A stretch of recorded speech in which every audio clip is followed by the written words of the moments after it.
Who is Dr. Destroyo? Who is Dr. Destroyo?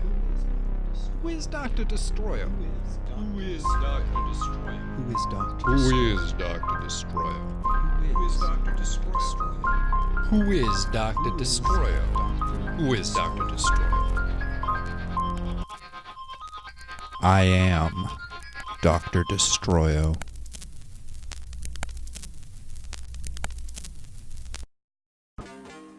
From the Death by Media Man podcast show, it's Dr. Destroyo. The story of the world's first true supervillain. We're telling Dr. Destroyo in sequence every 2 weeks. So if you haven't listened to the first episodes, go back and start there. Then, this will all make a lot more sense.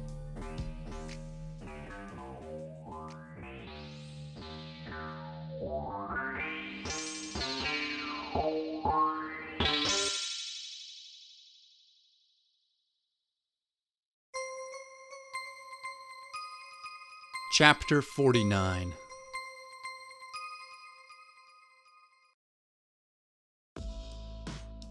Living with the mask on felt good. It felt right. It felt like life is supposed to feel. Like an honest sensation in a world of virtual reality. Like the difference between being awake and asleep. Like experiencing something with your heart and mind being fully open to the moment. Like being in love, or feeling the warm caress of the hand of destiny. We're gonna go public again, I explained, loading a thimble full of well-chopped weed into the bong. But this time, we're gonna do it a different way. Besides, I don't know if you noticed this, but you did win the last round. You saw that, right? I won? Wayne Boudreau asked, sitting on my couch with a big ceramic bowl in his lap. The bowl was for just in case his stomach went south on him again while I tried to explain things. I didn't realize that it could be meant so literally when it was said that a person didn't have the stomach for a certain job. But Wayne Boudreau certainly did not have the stomach for being a costumed killer. Hey, as far as those people are concerned, I told my adversary, you threw Dr. Destroyo off the side of a building. You're the victorious fucking hero. And the thing is, until I show up again, they don't know if the body they've got is the real doctor or not. I added sinisterly, that's the thing about killing homeless people. It's always so easy. The city's got so many nameless homeless people just waiting to go missing. To get co-opted into somebody else's plans. Little lives becoming the fuel for other people's dreams. Wayne Boudreau groaned something that sounded like the word no with about a dozen extra O's. It could have been a groan or maybe a moan. It sounded like something associated with animals in distress, emotional or otherwise. We're gonna set up another confrontation, I went on. And you're gonna come up against me. But we won't be up a building this time. We've played that out as far as it'll take us. And whatever we do, we'll have to do it quickly, because the cops are gonna be on us a lot quicker this time. But that's cool anyways, because we got an advantage going for us that they can't anticipate. What's that? Wayne asked sadly. Your money, I said, and a nervous little giggle shivered through me. You were right about one thing, man. This is going to be epic.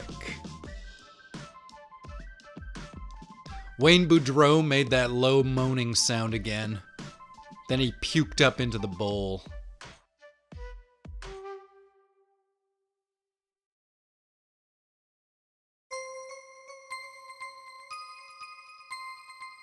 Chapter 50.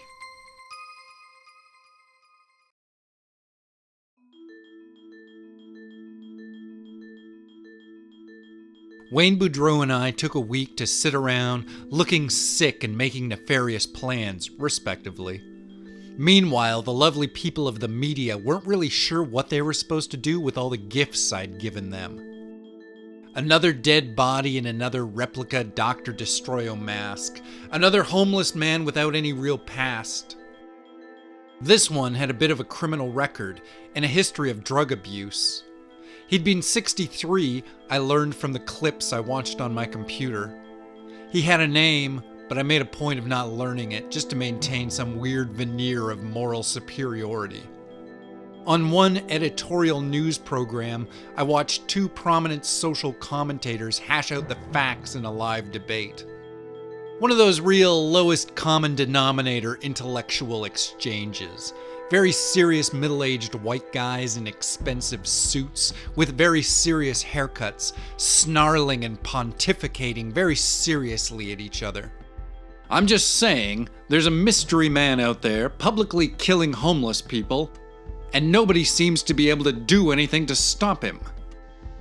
You know, some people are saying that it might be some sort of a strange new suicide cult, that the whole Dr. Destroyo myth is just a way for the disenfranchised to publicly take their own lives. That's the stupidest thing I've ever heard. Clearly, we're dealing with a modern-day Son of Sam sort of murderous sex scandal. Sex? Who said anything about sex? It's grown men wearing costumes. How is that not about sex?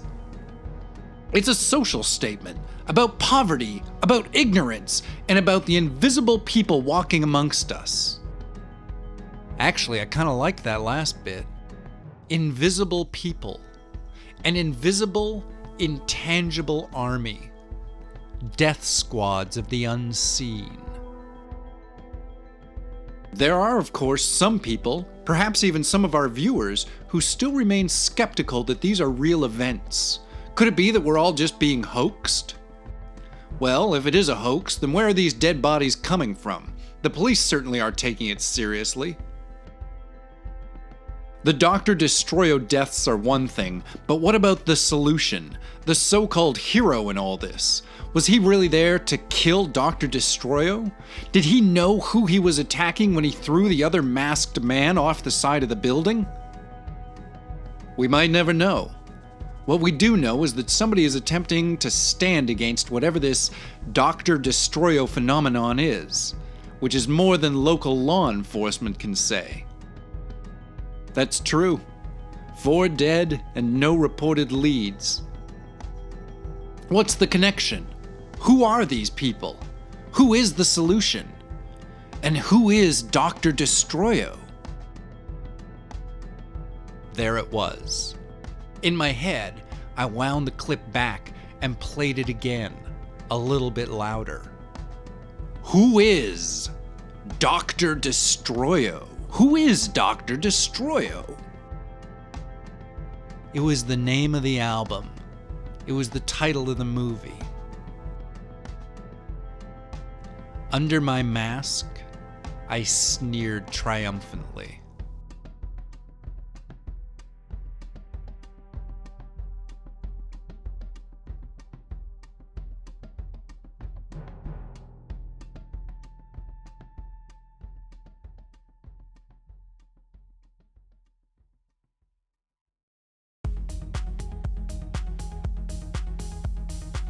Dr. Destroyo is written and produced by Hank Pattison for the Death by Media Man podcast channel. You can subscribe to the Death by Media Man podcast on iTunes and SoundCloud. If you enjoyed this, please leave us a like or a comment and tell a friend.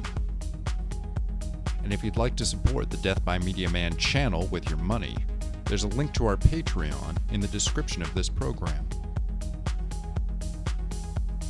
Thanks so much for listening, and we'll see you in 2 weeks for the next installment of Dr. Destroyo.